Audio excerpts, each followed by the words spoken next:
শ্রী শ্রী জগন্নাথ দেবের স্নানযাত্রার ১ মাস পূর্বে চন্দন যাত্রা অনুষ্ঠিত হয়। শাস্ত্রে বলা হয়েছে, বৈশাখস্য মিতপক্ষে তৃতীয়াক্ষয় সঙ্গিকা তত্র মাম লেপয়েদ গন্ধ লেপনৈরতি শোভনম। অর্থাৎ বৈশাখ মাসের শুক্লপক্ষে অক্ষয় তৃতীয়া শ্রী ভগবানের শ্রীঅঙ্গে সুগন্ধি চন্দন লেপনের বিধি বৈদিক শাস্ত্রে বর্ণিত হয়েছে। প্রতি বছর বৈশাখ মাসে শ্রী জগন্নাথ দেবের চন্দন যাত্রা মহা মহোৎসব অনুষ্ঠিত হয়। এই উৎসবে শ্রী শ্রী জগন্নাথ দেব, বলদেব ও সুভদ্রা দেবীকে সুবাসিত চন্দন লেপন করা হয়ে থাকে। এই চন্দন যাত্রার অনুষ্ঠানটি শুরু হয় পবিত্র অক্ষয় তৃতীয়ার দিন থেকে এবং তা শেষ হয় জ্যৈষ্ঠ মাসের শুক্লা অষ্টমী তিথিতে, অর্থাৎ দীর্ঘ ২১ দিন যাবৎ শ্রী জগন্নাথ দেবকে সুবাসিত চন্দন লেপন করা হয়। ভগবান শ্রী জগন্নাথ দেবের অভিন্ন রূপ হচ্ছে শ্রীকৃষ্ণ। তাই শ্রীকৃষ্ণ ভক্তরা চন্দন যাত্রা অনুষ্ঠানে ভগবান শ্রীকৃষ্ণের দিব্য দেহে চন্দন লেপন করেন। শ্রী ভগবানকে যে সকল সুগন্ধি দ্রব্য অর্পণ ও লেপন করা হয়ে থাকে তার মধ্যে চন্দনই সর্বশ্রেষ্ঠ। তাই শাস্ত্রে বলা হয়েছে, অনুলেপন মুখ্যস্থ চন্দনং পরিকীর্তিম, অর্থাৎ অনুলেপন দ্রব্য সমূহের মধ্যে চন্দনই সর্বশ্রেষ্ঠ। ভগবান শ্রীকৃষ্ণের চন্দন লেপনের একটি মনোরম কাহিনীর কথা আমরা শ্রী চৈতন্য চরিতামৃতে দেখতে পাই। কাহিনীর মূল নায়ক হলেন শ্রীপাদ মাধবেন্দ্র পুরী। স্বয়ং ভগবান শ্রী গৌরসুন্দর এই মাধবেন্দ্র পুরীর সম্বন্ধে তিনি বলেছেন, প্রভু কহে নিত্যানন্দ করহ বিচার, পুরী সম ভাগ্যবান জগতে নাহি আর। দুগ্ধদান ছলে কৃষ্ণ যারে দেখা দিল, ৩ বারে স্বপ্নে আসি যারে আজ্ঞা কইল। যার প্রেমে বশ হইয়া প্রকট হইলা, সেবা অঙ্গীকার করি জগত তারিলা। যার লাগি গোপীনাথ ক্ষীর কইল চুরি, অতএব নাম হইল ক্ষীর চূড়া হরি। পূর্বে যখন মাধবেন্দ্র পুরী বৃন্দাবন ধামে এলেন, তিনি শ্রীকৃষ্ণ প্রেমে সতত বিভোর থাকতেন। দিন রাত সম্বন্ধে তার কোনো জ্ঞান থাকত না। কখনো ক্রন্দন করছেন, কখনো নর্তন করছেন ও কখনো প্রেমে ভ্রমিতে গড়াগড়ি দিচ্ছেন। গোবর্ধন পরিক্রমা করে গোবিন্দ কুণ্ডে এলেন এবং স্নান করে একটি গাছের তলায় তিনি বসলেন। শ্রী পুরী গোস্বামী কখনো মেঘে খেতেন না। শ্রীকৃষ্ণ গোপবালকের বেশ ধরে এক ভাণ্ড দুধ মাথায় করে পুরীর কাছে নিয়ে এসে বললেন, হে পুরী, তুমি এই দুধ পান করো। তুমি মেঘে খাও না কেন? দিবারাত্র কার ধ্যান করো? তো গোপবালকের সেই মধুর কথা শুনে এবং অপূর্ব রূপ দেখে পুরী বড়ই সুখী হলেন। পুরীর ক্ষুধাতৃষ্ণা যেন চলে গেল। পুরী বললেন, তুমি কে? কোথায় থাকো? তুমি কি করে জানলে যে আমি উপবাসী? তো গোপবালকরূপী কৃষ্ণ আত্মগোপন করে বললেন, আমি গোপশিশু, এই গ্রামেই থাকি। আমার গ্রামেতে কেউ উপবাসী থাকে না। কেউ অন্ন মেঘে খায়, কেউ দুধ বা ফল মেঘে খায়। অযাচক লোককে আমি আহার দিয়ে থাকি। স্ত্রী লোকেরা এই কুণ্ডে জল নিতে এসে তোমায় দেখে গেছেন। তারা আমার হাতে এই দুধ পাঠিয়েছেন। আমি শীঘ্রই গোদহন করতে যাব। তুমি দুধ পান করে এই ভাণ্ডটি রেখে দিও, আমি পরে এসে নিয়ে যাব। এই কথা বলে গোপবালক কৃষ্ণ চলে গেল। পুরী গোস্বামী দুধ পান করে ভাণ্ডটি ধুয়ে বালকটির পথ দেখতে লাগলেন। ক্রমে রাত গভীর হতে লাগলো, কিন্তু বালক আর এলো না। পুরী বসে নাম নিতে লাগলেন। শেষ রাতে একটু তন্দ্রা এলো। তখন তিনি স্বপ্নে দেখতে লাগলেন, সেই গোপ শিশু এসে পুরীর হাত ধরে তাকে এক কুঞ্জ সন্নিধানে নিয়ে গেল এবং কুঞ্জ দেখিয়ে বলতে লাগলো, আমি এই কুঞ্জে থাকি। শত বর্ষা দিতে কষ্ট পাই। তুমি গ্রামের লোক নিয়ে কুঞ্জ কেটে আমায় বের করো। পর্বতের উপরে এক মন্দির করে আমায় সেখানে স্থাপন করো এবং বহু শীতল জল দিয়ে আমার এই অঙ্গ তুমি মার্জন করো। বহুদিন তোমার পথ করি নিরীক্ষণ, কবে আসি মাধব আমা করিবে সেবন। তোমার প্রেম বশে করি সেবা অঙ্গীকার, দর্শন দিয়া নিস্তারিব সকল সংসার। হে মাধবেন্দ্র, বহুদিন ধরে তোমার পথ চেয়ে আছি। তুমি কবে আসবে, কবে আমার সেবা করবে? তোমার প্রেমে বশীভূত হয়ে তোমার সেবা অঙ্গীকার করছি। আমি দর্শন দিয়ে সকলকে উদ্ধার করব। মাধব, আমার নাম গোপাল, আমি গোবর্ধনধারী, আমি ব্রজের স্থাপিত বৃন্দাবনের ঈশ্বর। আমার সেবকগণ ম্লেচ্ছ ভয়ে আমায় এই কুঞ্জে লুকিয়ে রেখে পালিয়ে গিয়েছিল। সেই দিন থেকে আমি এই কুঞ্জ মধ্যে রয়ে গেছি। তুমি কুঞ্জ থেকে বের করে আমার সেবা করো। গোপাল এই কথা বলে অন্তর্হিত হলেন। শ্রী মাধবেন্দ্র পুরীর ঘুম ভেঙে গেল। জেগে ভাবতে লাগলেন, আমি কৃষ্ণ দর্শন পেয়েছিলাম, কিন্তু ভাগ্যদোষে তাকে চিনতে পারলাম না। এই কথা বলে প্রেমাবেশে ভূমিতলে মূর্ছিত হয়ে পড়লেন। কিছুক্ষণ পরে চৈতন্য লাভ করে মন স্থির করলেন এবং গোপালের আজ্ঞা পালন করার জন্য তৎপর হলেন। শ্রী মাধবেন্দ্র পুরী প্রাতকালে গ্রামে গেলেন এবং ভব্য লোকেদের ডেকে বললেন, তোমাদের গ্রামের ঈশ্বর গোবর্ধনধারী শ্রীকৃষ্ণ এক কুঞ্জ মধ্যে আছেন। কুঞ্জ কেটে তাকে বের করতে হবে। গ্রামবাসীগণ পুরীর কথা শুনে সকলে সুখী হলেন এবং কোদাল কোঠার নিয়ে কুঞ্জের দিকে চললেন। বৃক্ষ লতা আচ্ছাদিত নিবিড় কুঞ্জ। কোঠারের দ্বারা কুঞ্জের বৃক্ষ লতা আদি কেটে তার মধ্যে প্রবেশ করে দেখলেন ঠাকুর মৃত্তিকা দ্বারা আচ্ছাদিত হয়ে আছেন। শ্রীমূর্তিটি অতি সুন্দর এবং প্রকাণ্ড। সকলে আশ্চর্য ও আনন্দিত হয়ে ঠাকুরের শ্রীঅঙ্গের ধুলা কাদা ঝেড়ে তাকে বাইরে আনলেন। শ্রী পুরী গোস্বামী শ্রীমূর্তি দেখে আনন্দ অশ্রু সিক্ত নয়নে সাষ্টাঙ্গে দণ্ডবধ হয়ে পড়লেন। চতুর্দিকে লোক আনন্দে হরি হরি বলতে লাগলো। ভারী বিগ্রহ, বহু বলিষ্ঠ লোক শ্রী বিগ্রহকে শ্রী গোবর্ধনের উপর ওঠালো এবং একটি মন্দির তৈরি করে সেখানে স্থাপন করলো। শ্রী গোপাল দেবের অভিষেক আরম্ভ হলো। গ্রামের ব্রাহ্মণগণ এসে অভিষেকের কার্য করতে লাগলেন। গোবিন্দকুণ্ড থেকে সহস্র ঘট জল আনয়ন করা হলো। পুষ্প, তুলসী প্রভৃতি সংগ্রহ করতে কিছু ব্রাহ্মণ লেগে গেলেন। শ্রী গোপাল দেবের প্রকট সংবাদ শ্রবণ করে গ্রামের গোপগণ আনন্দে ভারে ভারে দই, দুধ, কলা, চাল, আটা, ঘি, বিবিধ তরিতরকারি আনতে লাগলো। শ্রী গোপাল দেবের ইচ্ছায় কে কোথা থেকে কি আনতে লাগলো তা অবর্ণনীয়। বাদ্যকার এসে বাজনা বাজাতে লাগলো, গায়কগণ মধুর সংকীর্তন করতে লাগলো। শ্রী মাধবপুরী স্বয়ং শ্রী গোপাল দেবের মহাস্নান অভিষেক কার্য করতে লাগলেন। 10 জন ব্রাহ্মণ অন্ন, 5 জন তরকারি, 5 জন রুটি ও কিছু লোক বিবিধ মিষ্টান্ন প্রভৃতি তৈরি করতে লাগলেন। নববস্ত্র পেতে তদুপরি পলাশ পাতা বিছিয়ে অন্নের ও রুটির রাশি করা হলো। পূর্বে শ্রীনন্দ মহারাজ যেমন অন্নকূট মহোৎসব করেছিলেন, ঠিক সেই প্রকার অন্নকূট মহোৎসব যেন অনুষ্ঠিত হচ্ছিল। রন্ধন সমাপ্ত হলে শ্রী মাধবেন্দ্র পুরী শ্রী গোপাল দেবকে নিবেদন করতে বসলেন। বহুদিনের ক্ষুধায় গোপাল খাইল সকল, অর্থাৎ গোপাল বহুদিন ক্ষুধার্ত হয়ে সব কিছু ভোজন করলেন। শ্রী মাধবেন্দ্র পুরী সব দেখতে পেলেন। তার কি আনন্দ! সুখে দেহস্মৃতি নাই, প্রেমানন্দে তিনি ভরপুর। শ্রী গোপাল দেব ভোজনান্তে বিস্তর সুগন্ধি জল পান করলেন। শ্রী মাধবপুরী স্বচক্ষে এই সমস্ত লীলা দেখতে পাচ্ছিলেন।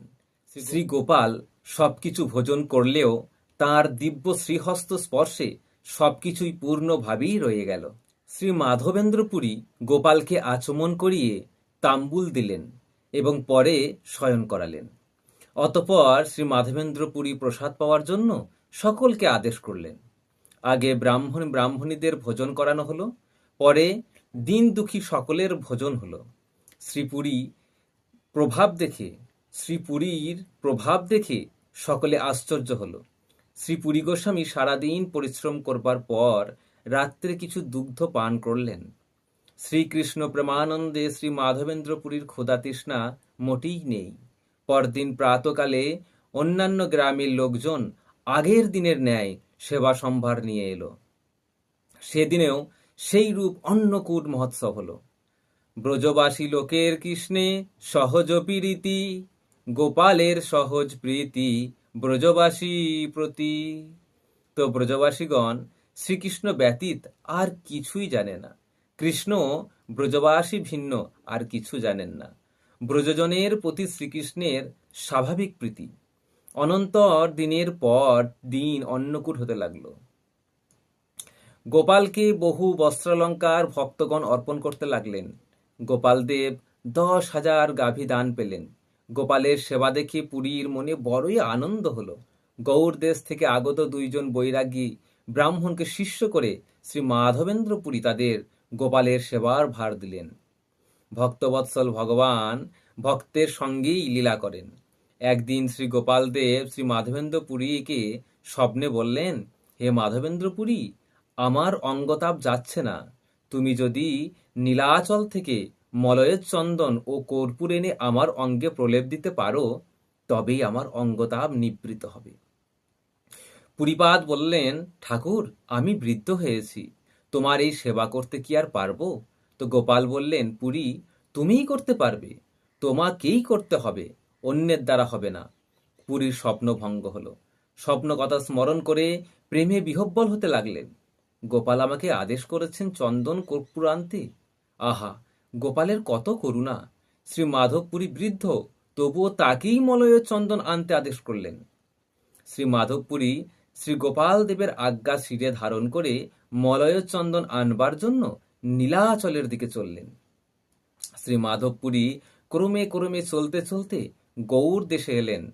তিনি শান্তিপুরে শ্রী অদ্বৈত আচার্যের গৃহে এসে উঠলেন। শ্রী অদ্বৈত আচার্য তাকে দেখে বুঝতে পারলেন, ইনি শ্রীকৃষ্ণ প্রিয় মহাভাগবত শ্রমণী। আচার্য তৎক্ষণাৎ তার শ্রী চরণাদি ধৌত করে পাদ মর্দন পূজাদি করলেন এবং সমাদরে তাকে ভোজন আদি করালেন। শ্রী মাধবেন্দ্র পুরী অদ্বৈত আচার্যের গৃহে কয়েকদিন কৃষ্ণ কথা আনন্দে অবস্থান করলেন। শ্রী অদ্বৈত আচার্য প্রভু শ্রী মাধবেন্দ্র পুরীপাদের থেকে মন্ত্র দীক্ষাদি গ্রহণ করলেন। শ্রী মাধবেন্দ্র পুরীকে একদিন শ্রী জগন্নাথ মিশ্র আমন্ত্রণ করে স্বীয় গৃহে আনয়ন করেন এবং পাদ ধৌতাদি পূর্বক পাদ পূজাদি করে বহুবিধ তরকারি ব্যঞ্জন অন্নাদি খুব যত্নের সহিত ভোজন করান। শচী জগন্নাথের প্রগাঢ় ভক্তি দর্শনে শ্রী পুরী গোস্বামী তাদের প্রচুর আশীর্বাদ করেন। সেই আশীর্বাদের ফলেই যেন শ্রী মহাপ্রভু তাদের ঘরে আবির্ভূত হলেন। শ্রী মাধবেন্দ্র পুরী কিছুদিন নবদ্বীপপুরে অবস্থান করার পর উড়িষ্যা অভিমুখে যাত্রা করলেন। ক্রমে এলেন রেমুনায়। তথায় শ্রী গোপীনাথ দেবকে দেখে পুরী প্রেমে ক্রন্দন ও নৃত্য গীত আদি করতে লাগলেন। শ্রী মাধবেন্দ্র পুরীর অলৌকিক কৃষ্ণ প্রেমাদি দেখে পূজারীগণ আশ্চর্য হলেন। অতঃপর শ্রী মাধবেন্দ্র পুরী পূজারীদের জিজ্ঞাসা করলেন, শ্রী শ্রী গোপীনাথের ভোগে কি কি লাগে? তো পূজারীরা বললেন, সন্ধ্যায় 10টি অমৃত কেলি অর্থাৎ ক্ষীর ভোগ লাগে। অন্যান্য সময়ে ভোগের বিবরণও দিলেন।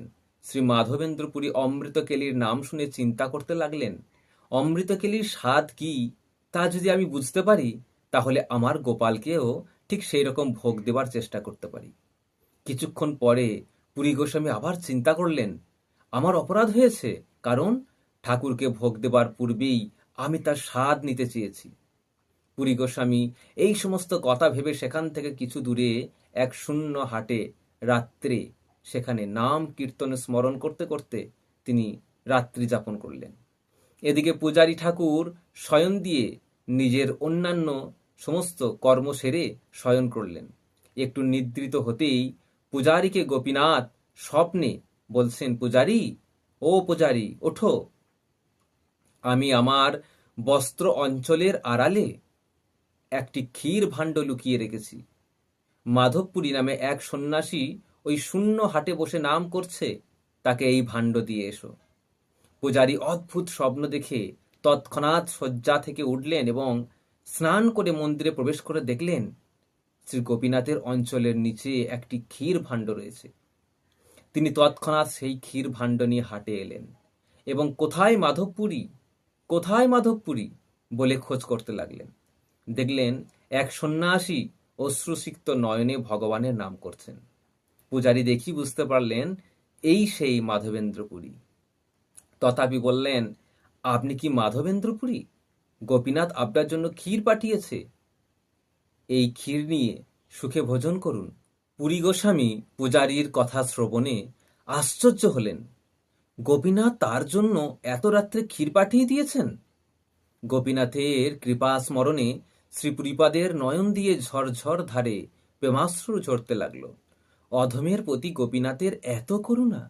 এই কথা বলে বহু যত্ন সহকারে ক্ষীর ভাণ্ডটি হাতে নিয়ে বারংবার শিরে স্পর্শ করতে লাগলেন। অতঃপর পূজারী সমস্ত কথা বললেন। শুনে মাধবপুরীর অঙ্গে প্রেম বিকার ও পুলক আদি প্রকাশ পেতে লাগলো। পূজারী ব্রাহ্মণটিও এই সমস্ত দেখে মনে মনে ভাবতে লাগলেন, এমন ভক্ত শিরোমণি পুরুষ তো কখনো দেখিনি। কৃষ্ণ এর বশীভূত, কৃষ্ণ এরই বশীভূত। পূজারীর ব্রাহ্মণটি মাধবপুরীকে পুনঃ পুনঃ নমস্কার করলেন এবং গৃহে ফিরে গেলেন। অতঃপর শ্রী মাধবেন্দ্রপুরী শ্রী গোপীনাথের দেওয়া ক্ষীর প্রেমশ্রু নয়নে সানন্দে ভোজন করতে লাগলেন এবং ভাণ্ডটি খণ্ড খণ্ড করে ভেঙে চাদরের মধ্যে বেঁধে নিলেন। প্রতিদিন এক টুকরো গ্রহণ করবেন এই আশায়। শ্রী মাধবেন্দ্রপুরী প্রসাদ পাওয়ার পর চিন্তা করলেন, ঠাকুর আমাকে ক্ষীর দিয়েছেন, এ কথা শুনে দিনের বেলা আমার কাছে লোকের ভিড় হবে, অতএব এই ক্ষণ থেকেই এখান থেকে রওনা হওয়া ভালো। পুরী গোস্বামী এই সমস্ত চিন্তা করে সেখান থেকে গোপীনাথকে দণ্ডবৎ করে পুরীর দিকে রওনা হলেন। যদ্যপি শ্রী মাধবেন্দ্রপুরী প্রতিষ্ঠার ভয়ে পালিয়ে গেলেন, প্রতিষ্ঠা তার পেছনে পেছনে ছুটতে লাগলেন। তো প্রতিষ্ঠার স্বভাব এই জগতে বিদিত, যে না বাঞ্ছে তার হয় বিধাতা নির্মিত। প্রতিষ্ঠার ভয়ে পুরী রহে পালাইয়া, কৃষ্ণ প্রেমে প্রতিষ্ঠা চলে সঙ্গে গড়াইয়া। তো শ্রী মাধবেন্দ্রপুরী নীলাচলে এলেন এবং শ্রী জগন্নাথ দেবকে দর্শন করলেন। পুরীর অঙ্গে তৎকালে শত শত প্রেমবিকার প্রকাশ পেতে লাগলো। তার মাহাত্ম্য চারিদিকে ছড়িয়ে পড়ল। শ্রী মাধবপুরী গোপালের আজ্ঞা স্মরণ করে মলয় চন্দন ও কর্পূর সংগ্রহের জন্য বিশেষ যত্ন করতে লাগলেন। বিশিষ্ট লোক পরম্পরা রাজা এ কথা শ্রবণ করলেন। ভক্ত রাজা তা শুনেই বড় সুখী হলেন। তিনি আমর্ত্যবর্গকে শীঘ্রই মলয় চন্দন ও কর্পূর সংগ্রহ করে পুরী গোস্বামীর হাতে দিতে বললেন। পুরী গোস্বামীর বাসনা পূর্ণ হলো। চন্দন ও কর্পূর সংগ্রহ করা হলো। রাজা চিন্তা করলেন, এত চন্দন ও কর্পূর বিদ্য গোস্বামী কি করে নিয়ে যাবেন? তিনি তার সঙ্গে একটি বলবান সেবক দিলেন এবং রাজ্য সীমা পার হবার জন্য সরকারি কাগজপত্রাদিও দিলেন। শ্রী মাধবেন্দ্র পুরী গোস্বামী পুরী থেকে রওনা হয়ে পুনরায় আবার রেমুনায় এলেন। সেখানে শ্রী গোপীনাথ দেবকে বহু প্রীতি ভরে দণ্ডবৎ স্তুতি প্রভৃতি করতে লাগলেন। পূজারী পুনরায় তাকে দেখে খুব আনন্দ সহকারে বন্দন আদি করতে লাগলেন এবং বলতে লাগলেন, এর জন্যই গোপীনাথ ক্ষীর চুরি করেছিলেন। তারপর পূজারী খুব যত্ন সহকারে শ্রী গোপীনাথের ক্ষীর প্রসাদ এনে দিলেন। তো শ্রী পুরীপাদ অতি ভক্তি সহকারে তা নিয়ে বারংবার বন্দনা করতে করতে ভোজন করলেন এবং রাত্রে দেবালয়ে শয়ন করলেন। একটু তন্দ্রা হলে তিনি দেখতে লাগলেন, গোপাল আসিয়া কহে, শুনো হে মাধব, কর্পূর চন্দন আমি পাইলাম সব। কর্পূর সহিত ঘষি এসব চন্দন, গোপীনাথের অঙ্গে নিত্য কর হলে পণ। গোপীনাথ আমার সে একই অঙ্গ হয়, ইহাকে চন্দন দিলে হবে মোর তাপ ক্ষয়। দ্বিধা না ভাবিও, না করিও কিছু মনে, বিশ্বাস করি চন্দন দেহ আমার বচনে। শ্রী গোপাল বলছেন, মাধব শুনো, কর্পূর চন্দন আদি আমি সব পেয়েছি। এ সমস্ত কর্পূর চন্দন ঘষে তুমি গোপীনাথের অঙ্গে লাগাও, তাতেই আমার অঙ্গতাপ নিবৃত হবে। গোপীনাথ ও আমাতে কিছু ভেদ বুদ্ধি করো না, গোপীনাথেরও আমার অঙ্গ অভিন্ন, তুমি এতে দ্বিধা করো না, বিশ্বাস করে গোপীনাথের অঙ্গে চন্দন লাগাও। এই কথা বলে গোপাল অন্তর্হিত হলেন। মাধবেন্দ্র পুরীও জেগে উঠলেন। স্বপ্নের কথা চিন্তা করে তিনি আনন্দে বিভোর হলেন। তারপর পূজারীগণকে ডেকে শ্রী গোপাল দেবের আজ্ঞা জানিয়ে শ্রী গোপীনাথের শ্রীঅঙ্গে চন্দন কর্পূর লেপন করতে বললেন। গ্রীষ্মকাল গোপীনাথ অঙ্গে চন্দন ধারণ করবেন শুনে পূজারীগণ আনন্দে বিহ্বল হলেন। সমস্ত ব্যবস্থা হলো। 4 জন লোক চন্দন ঘষতে লাগলেন। গ্রীষ্মকালে প্রতিদিন গোপীনাথের শ্রীঅঙ্গে চন্দন দেওয়া হচ্ছে দেখে শ্রী পুরী গোস্বামীর আর আনন্দের সীমা রইল না। অনন্তর শ্রী পুরী গোস্বামী গ্রীষ্মকাল অতীত করে তীর্থভ্রমণে বের হলেন। জয় জয় শ্রী মাধব পুরী, গোপীনাথ যার লাগি ক্ষীর কইল চুরি। তো জয় জয় শ্রী মাধবেন্দ্র পুরী, গোপীনাথ যার লাগি ক্ষীর কইল চুরি। শ্রীমৎ কৃষ্ণদাস কবিরাজ গোস্বামী শ্রী মাধবেন্দ্র পুরীকে কৃষ্ণ প্রেম কল্পবৃক্ষের মূল বলেছেন। শ্রী গৌরাঙ্গ সুন্দর যখন বাল্যলীলা করছেন তখন শ্রী মাধবেন্দ্র পুরী বার্ধক্য দশা প্রাপ্ত হয়েছেন। চৈতন্য চরিতামৃতে বা শ্রী চৈতন্য ভাগবতে মহাপ্রভুর সহিত মাধবেন্দ্র পুরী গোস্বামীর সাক্ষাৎ মিলনের কোনো প্রসঙ্গ নাই। তবে শ্রী চৈতন্য ভাগবতে শ্রীমৎ বৃন্দাবন দাস ঠাকুর শ্রী নিত্যানন্দ প্রভুর তীর্থভ্রমণ প্রসঙ্গে শ্রী মাধবেন্দ্র পুরীর মিলনের কথা বর্ণনা করেছেন। মাধব পুরীরে দেখিলেন নিত্যানন্দ, ততক্ষণে প্রেমে মূর্ছা হইলা নিস্পন্দ। নিত্যানন্দে দেখি মাত্র শ্রী মাধব পুরী, পড়িলা মূর্ছিত হই আপনা পাশরি। শ্রীমৎ বৃন্দাবন দাস ঠাকুর আরও বলেছেন যে শ্রী নিত্যানন্দ প্রভু শ্রী মাধবেন্দ্র পুরীকে গুরুবুদ্ধি করে সেবা আদি করতেন। শ্রী শ্রী মাধবেন্দ্র পতি নিত্যানন্দ মহাশয়, গুরু বুদ্ধি ব্যতিরিক্ত আর না করয়।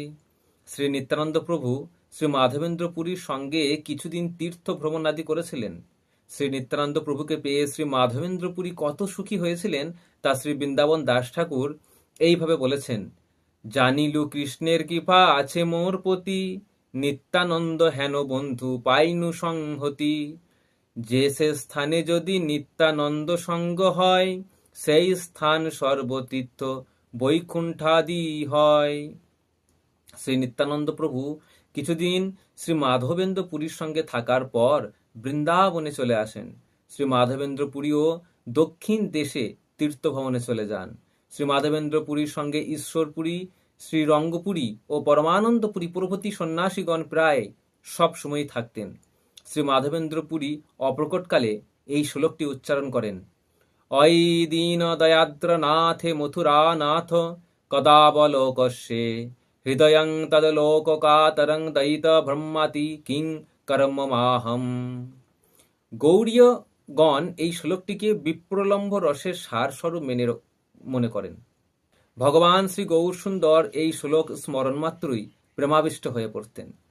ইনি বাহ্যত 10 নামী শঙ্কর সম্প্রদায়ের সন্ন্যাসী ছিলেন, কিন্তু প্রকৃতপক্ষে ছিলেন কৃষ্ণ প্রেম কল্পবৃক্ষের মূল। ভগবান ধরাতলে অবতীর্ণ হবার পূর্বেই এই সমস্ত প্রেমিক পরিকরগণকে আবির্ভূত করিয়েছিলেন। শ্রীমৎ কৃষ্ণদাস কবিরাজ গোস্বামী ও শ্রীমৎ বৃন্দাবন দাস ঠাকুর শ্রী মাধবেন্দ্র পুরীর জাগতিক কোনো জাতি বংশাদির কিছুমাত্র আলোচনা করেন নাই, সেই জন্য সে সমস্ত বিষয় অজ্ঞাত। শ্রী মাধবেন্দ্র পুরী সুদীর্ঘকাল ধরাতলে অবস্থান করে প্রেম ও ভক্তি বিতরণ করেন। তিনি পরিব্রাজক রূপে ভারতের সর্বত্র পরিভ্রমণ করতেন। তিনি বহু লোককে কৃপা করেছেন। তার কৃপাপাত্রগণের পূর্ণ সংখ্যা পাওয়া না গেলেও মুখ্য মুখ্য কিছু সন্ন্যাসী ভক্তের পরিচয় পাওয়া যায়। শ্রী অদ্বৈত আচার্য, শ্রী পুণ্ডরিক বিদ্যানিধি, শ্রী নিত্যানন্দ প্রভু, শ্রী ঈশ্বরপুরী, শ্রী পরমানন্দপুরী, শ্রী রঙ্গপুরী, শ্রী ব্রহ্মানন্দপুরী, শ্রী ব্রহ্মানন্দ ভারতী, শ্রী কেশব ভারতী, শ্রী কৃষ্ণকানন্দপুরী, শ্রী রামচন্দ্রপুরী, শ্রী নৃসিংহতীর্থ, শ্রী রঘুপতি উপাধ্যায় ও শ্রী সুখানন্দপুরী ইত্যাদি। অতঃপর শ্রীমৎ বৃন্দাবন দাস ঠাকুরকৃত মাধবেন্দ্র পুরীর শেষ মহিমা। মাধবেন্দ্র পুরী প্রেমময় কলেবর, প্রেমময় যত সব সঙ্গে অনুচর। কৃষ্ণ রস বিনু আর নাহিক আহার, মাধবেন্দ্র পুরী দেহে কৃষ্ণের বিহার। জয় জয় শ্রী মাধবেন্দ্র পুরী পাদ কি, জগৎগুরু শ্রীল প্রভুপাদ কি। গৌর প্রেমানন্দে হরি হরি বল। হরে কৃষ্ণ।